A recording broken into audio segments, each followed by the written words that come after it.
आज मैं आपके साथ शेयर कर रही हूँ बहुत ही टेस्टी और इजी छेने के रसगुल्ले की रेसिपी। हम इन रसगुल्लों में किसी भी तरह की मिलावट नहीं करेंगे, ना ही कॉर्नफ्लावर की और ना ही मैदे की। सफेद रसगुल्लों को बनाते वक्त ज्यादातर लोगों को प्रॉब्लम आती है कि रसगुल्ले सॉफ्ट नहीं बने, रसगुल्ले फट गए, स्पॉन्जी नहीं बने या फिर टाइट बने। मैंने इस वीडियो में हर वो सीक्रेट और ट्रिक शेयर की है जिसे एग्जैक्ट फॉलो करके आपके रसगुल्ले टेक्सचर में बिल्कुल मार्केट जैसे और टेस्ट में मार्केट से कहीं ज्यादा टेस्टी बनेंगे। और अगर आप मुझसे कुछ पूछना चाहते हैं रेसिपी से रिलेटेड तो आप कमेंट बॉक्स में पूछ सकते हैं। तो चैनल को सब्सक्राइब कर वीडियो को पूरा देखिएगा। यहाँ पे मैंने लिया है 2 लीटर दूध। ये गाय का दूध है, आपके घर में जो दूध आता हो आप वही लें, लेकिन गाय के दूध में रसगुल्ले जो है वो बहुत ही ज्यादा टेस्टी और अच्छे बनते हैं। अब हम इस दूध को गर्म करेंगे, यानी इसमें एक अच्छा सा उबाल आने देंगे।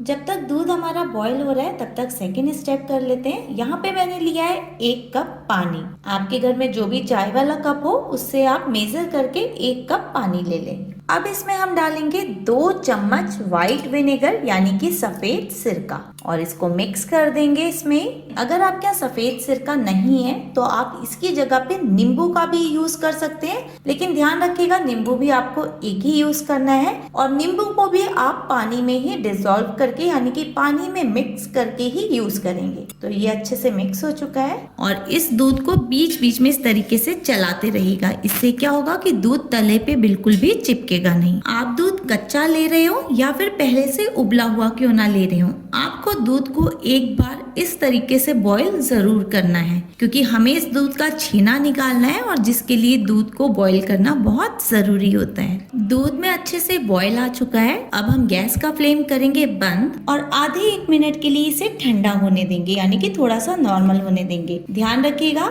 हमें इसे 1 मिनट से ऊपर बिल्कुल भी नहीं छोड़ना है और लगातार इस करछी को हिलाते रहना है ताकि दूध के ऊपर बिल्कुल भी मलाई ना आए। 1 मिनट हो चुका है। अब हम इसमें मिक्स करेंगे सिरके और पानी का मिक्सचर जो हमने तैयार किया था, लेकिन ध्यान रखिएगा एक साथ हमें मिक्स नहीं करना है। इस मिक्सचर को हमें थोड़ा थोड़ा डालना है और हल्के हाथों से करछी चलाते हुए हमें इस दूध को चलाते जाना है। अगर आप इस दूध को फाड़ने के लिए यानी कि छेना निकालने के लिए नींबू का यूज कर रहे हैं तो भी ध्यान रखिएगा कि एक ही नींबू का यूज करना है, लेकिन अगर आपको जरूरत पड़े और लगे छेना नहीं निकला है तो फिर आप आधा नींबू का यूज कर सकते हैं। और सिरके में भी अगर आपको लगे कम पड़ रहा है, छेना नहीं निकल रहा है तो आप आधा 1 चम्मच सिरका बढ़ा सकते हैं। आप ये मत सोचिएगा कि आपने सिरका या नींबू डाला और डालते ही दूध में से छेना बाहर आ जाए, ऐसा नहीं होगा। आपको थोड़ी देर इसको हल्के हल्के हाथों से हिलाना होगा और फिर धीमे धीमे करके इसमें से छेना बाहर आता है। तो ये देखिए दूध में से छेना निकल चुका है और पानी एकदम अलग हो चुका है, ये देखिए। अब हम इसे करेंगे एक साइड। अब हम लेंगे एक बड़ा बर्तन और उसमें रखेंगे सूती या कॉटन का एक कपड़ा।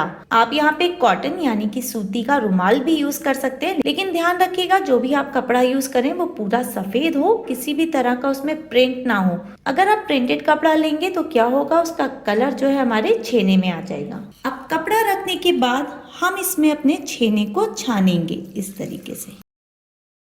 तो ये देखिए जब हम इस तरीके से कपड़े से छानेंगे तो आप देख सकते हैं इसका पानी जो है वो हमारे नीचे वाले बाउल पे आ गया है। अब हम इसमें डालेंगे साफ पानी और इस छेने को हम साफ पानी से 2 से 3 बार अच्छे से क्लीन कर लेंगे, यानी कि साफ कर लेंगे। इससे क्या होगा, हमने छेना निकालने के लिए जो सिरका यूज किया था उसकी खटास निकल जाएगी, यानी कि सिरके का कोई भी इसमें फ्लेवर नहीं रहेगा। क्योंकि अगर आप इसे इस तरीके से क्लीन नहीं करेंगे साफ पानी से तो जब हम रसगुल्ले बनाएंगे उसमें सिरके का फ्लेवर आएगा जो कि बिल्कुल भी अच्छा नहीं लगेगा। मैंने इसको 3 बार अच्छे से धो लिया हुआ है छेने को।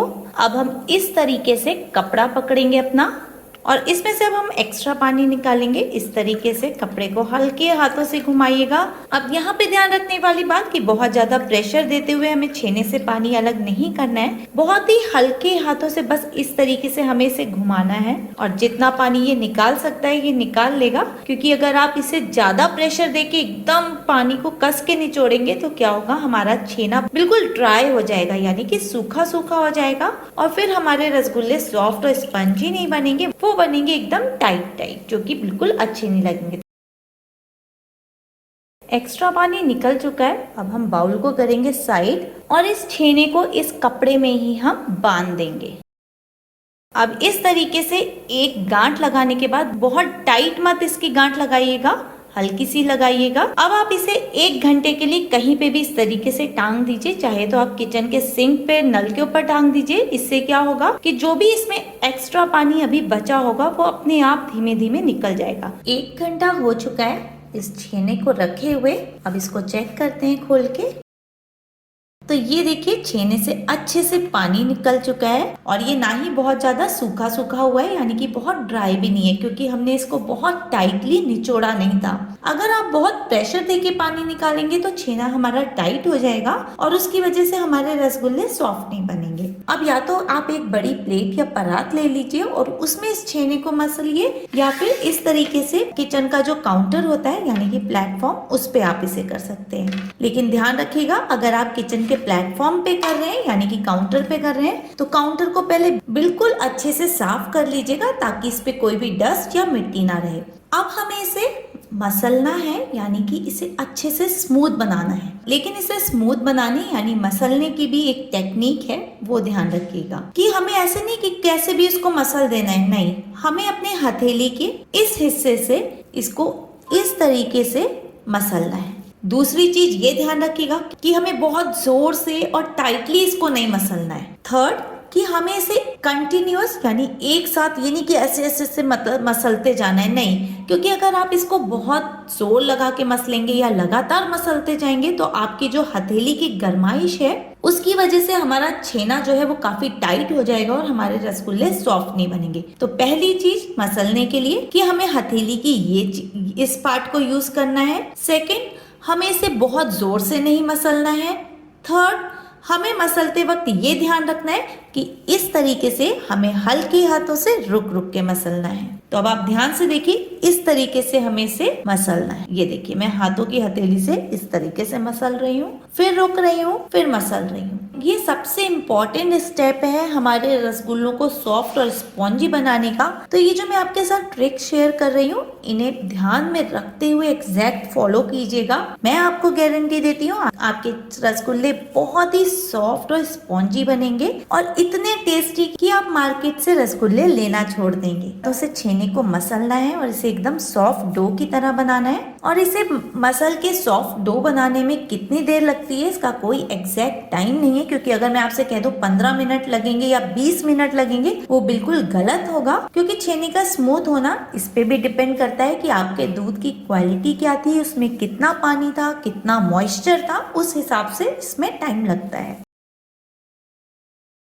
तो अब आप देख सकते हो हमारा छेना जो है वो एक जगह इकट्ठा होने लग गया है डो की तरह। तो ये देखिए छेना हमारा रसगुल्ले बनाने के लिए तैयार हो चुका है। आप कैसे पहचानेंगे कि छेना हमारा रसगुल्ले बनाने के लिए तैयार है, यानी कि बिल्कुल परफेक्ट तरीके से मसल चुका है। आप छेने में से इस तरीके से थोड़ा सा पार्ट लीजिएगा और उसको इस तरीके से दोनों हाथों के बीच में यानी कि हथेली के बीच में रखते हुए इस तरीके से बॉल बनाइएगा, इसकी गोल सी एकदम। तो ये देखिए छेना हमारा तैयार है। इसकी पहचान ये है कि जो ये बॉल है ये बिल्कुल स्मूथ बना है, इसमें कहीं पे भी कोई क्रैक नहीं है। तो छेने को अच्छे से मसलने के बाद इस तरीके से चेक जरूर करिएगा छोटी सी बॉल बना के कि उसमें कोई भी क्रैक ना हो, बिल्कुल स्मूथ बने। अब हम लेंगे एक बड़ा बर्तन, आप चाहे तो बड़ा पतीला ले लीजिए या फिर बड़ी कढ़ाई, और उसमें डालेंगे 1 कप चीनी। आप कोई भी एक बड़ा कप या एक बड़ा ग्लास ले लीजिए और उससे 1 कप चीनी लीजिएगा। जिस ग्लास या बड़े कप से आप चीनी मेजर कर रहे हैं उसी कप से आपको पानी लेना है 5 कप। अब मैं इसमें डाल रही हूँ 4 से 5 हरी इलायची छोटी वाली, और मैंने इसको इस तरीके से बीच से तोड़ लिया हुआ है। इलायची की वजह से इसमें बहुत ही अच्छी खुशबू आएगी। अब हम गैस का फ्लेम करेंगे ऑन और फ्लेम को हम रखेंगे बिल्कुल लो पे और इसे हम बॉईल होने देंगे लो फ्लेम पे। तो जब तक ये चाशनी तैयार हो रही है तब तक हम अपने रसगुल्ले तैयार करते हैं। अब इस तरीके से हम छोटे छोटे पार्ट लेंगे और इसकी बॉल बना लेंगे एकदम स्मूथ विदाउट क्रैक वाली। रसगुल्लों का साइज आप अपनी चॉइस के हिसाब से छोटा बड़ा कर सकते हैं, लेकिन ध्यान रखिएगा जब ये रसगुल्ले पकेंगे तो ये अपने साइज से डबल हो जाते हैं। तो ये देखिए बिल्कुल स्मूथ क्रैक फ्री रसगुल्ले की बॉल तैयार है। इसी तरीके से हम बची हुई सारी बॉल्स को तैयार कर लेंगे। तो छेने से सारी ही बॉल्स तैयार हो चुकी हैं रसगुल्ले की। ये देखिए बिल्कुल स्मूथ एंड क्रैक फ्री। ऐसे ही आपको बनानी है जिसमें बिल्कुल भी क्रैक ना और स्मूथ बॉल्स हो। अब हम आते हैं अपने रसगुल्लों की चाशनी पर। तो चाशनी भी हमारी अच्छे से बॉईल हो रही है। अब आप कैसे चेक करेंगे कि चाशनी हमारी बिल्कुल तैयार है रसगुल्ले की बॉल्स डालने के लिए? आप इस तरीके से थोड़ी सी चाशनी लीजिएगा और उंगलियों पे इस तरीके से छू के देखिएगा। तो ये चाशनी उंगलियों में लेने के बाद मुझे थोड़ी सी चिपचिपी लग रही है, जैसे कि तेल होता है ना वैसा चिपचिप, लेकिन कोई भी तार नहीं बन रही है। देखिए बिल्कुल इसी तरीके की हमें सफेद रसगुल्लों के लिए चाशनी चाहिए होती है, जो कि ऑयल की तरह चिपचिप तो लगे लेकिन उसमें कोई भी तार ना बने। इस तरीके से आप चेक कर सकते हैं। देखिए कोई तार नहीं बन रही है लेकिन ऑयल की तरह इसमें चिपचिपाहट आ रही है। अब रसगुल्ले चाशनी में डालने से पहले सबसे ज़रूरी बात कि हमारी चाशनी अच्छे से उबल रही होनी चाहिए। मतलब कि आप देख रहे हैं ना कि किस तरीके से चाशनी उबल रही है और इसमें अच्छे खासे बबल्स आ रहे हैं। बिल्कुल ऐसी ही उबलती हुई चाशनी चाहिए और इसमें हम एक एक करके आराम से अपने रसगुल्लों की बॉल्स को डाल देंगे, क्योंकि ये काफ़ी सॉफ्ट है। अगर आप एक साथ झटके से डालेंगे तो ये टूट सकती हैं, क्रैक हो सकती हैं। तो एक एक करके डालिए।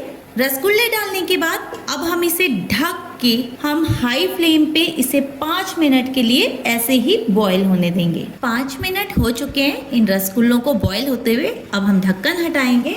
वाओ, ये देखिए हमारे रसगुल्ले फूलने भी लग गए हैं। अब हम इन्हें हल्के हाथों से इस तरीके से स्पून की हेल्प से पलट देंगे और पलटने के बाद हम इसे वापस से ढक के मीडियम टू हाई फ्लेम पे 5 मिनट के लिए बॉईल करेंगे। 5 मिनट हो चुके हैं इन रसगुल्लों को मीडियम टू हाई फ्लेम पे पकते हुए। अब हम ढक्कन हटाएंगे और इन्हें फिर से हम हल्के हाथों से इस तरीके से हिला देंगे। ये बहुत ही सॉफ्ट रसगुल्ले तैयार होते हैं, क्योंकि आप समझ सकते हो इसमें ना ही हमने कॉर्नफ्लावर डाला ना ही मैदा, सिर्फ और सिर्फ छेना। तो ये कितने ज़्यादा सॉफ्ट होंगे। अब हम गैस का फ्लेम करेंगे मीडियम और मीडियम फ्लेम पे हम इसे 5 से 6 मिनट के लिए बिना ढके हुए ऐसे ही पकाएंगे। 6 मिनट हो चुके हैं हमारे रसगुल्लों को मीडियम फ्लेम पे बिना ढके हुए पकते हुए। अब हम लेंगे एक बाउल में पानी और इस तरीके से हम इस बाउल में रसगुल्ले को डालेंगे। अगर आपका रसगुल्ला पानी के अंदर डूब जाता है, जैसे कि मेरा अंदर जाके तले पे बैठ गया है, तो समझिए आपका रसगुल्ला बिल्कुल तैयार है। लेकिन अगर रसगुल्ला पानी के ऊपर तैरे नीचे नहीं बैठता है, तो इसका मतलब कि अभी ये पूरी तरीके से नहीं पका है, तो आप इसे 2 से 3 मिनट और पका लीजिएगा। अब हम गैस का फ्लेम करेंगे बंद और इसे ढक के हम 7 से 8 घंटे के लिए इन रसगुल्लों को इसी चाशनी में पड़े रहने देंगे रूम टेम्परेचर पे। यानी कि आपको इसे फ्रिज में नहीं रखना है, क्योंकि अभी ये रसगुल्ले फीके हैं अंदर से। तो 7 से 8 घंटों में इन रसगुल्लों के अंदर तक चाशनी चली जाएगी और अपनी पूरी मिठास दे देगी। तो 7 से 8 घंटे के लिए हम इसे ऐसे ही छोड़ देंगे। 7 से 8 घंटे हो चुके हैं रसगुल्लों को रूम टेम्परेचर पे रखे हुए। अब इन्हें चेक करते हैं। तो ये देखिए रसगुल्लों ने चाशनी अच्छे से सोक कर ली हुई है, यानी कि रसगुल्लों के अंदर तक चाशनी अच्छे से चली गई है। आप देख सकते हैं कि रसगुल्ले जो हैं वो चाशनी में डूबे हुए हैं। जो मैंने पतीला लिया था आप देख सकते हैं उसके नीचे जाके बैठ गए हैं। इसका मतलब कि रसगुल्लों ने चाशनी अच्छे से एब्जॉर्ब कर ली है, सोक कर ली है। तो अब हम इन्हें एक बाउल में निकाल लेंगे। तो ये देखिए हमारे होममेड छेने के रसगुल्ले बिल्कुल तैयार हैं और मैं एक पीस आपको पास से दिखाती हूँ। ये देखिए आया ना, बिल्कुल परफेक्ट टेक्सचर, बिल्कुल मार्केट जैसा। ये टेक्सचर में ही नहीं, ये टेस्ट में भी बहुत ही लाजवाब है। अब मैं अपने हाथों से इन्हें अच्छे से दबा रही हूँ जोर से और छोड़ने पे ये वापस अपने शेप में आ जा रहे हैं। तो आप इससे अंदाज़ा लगा सकते हैं कि कितने ज़्यादा स्पॉन्जी बने हैं और टेक्सचर तो हमारा परफेक्ट आया ही है। अब मैं आपको इन्हें काट के दिखाती हूँ अंदर से। ये देखिए है ना, अंदर से भी बिल्कुल परफेक्ट रसगुल्ले, एकदम जालीदार, जैसे हम बाजार में छेने वाले खाते हैं बिल्कुल बने हैं ना वैसे ही। फ्रेंड्स, अगर रेसिपी पसंद आई हो तो प्लीज़ वीडियो को लाइक और शेयर ज़रूर कीजिएगा।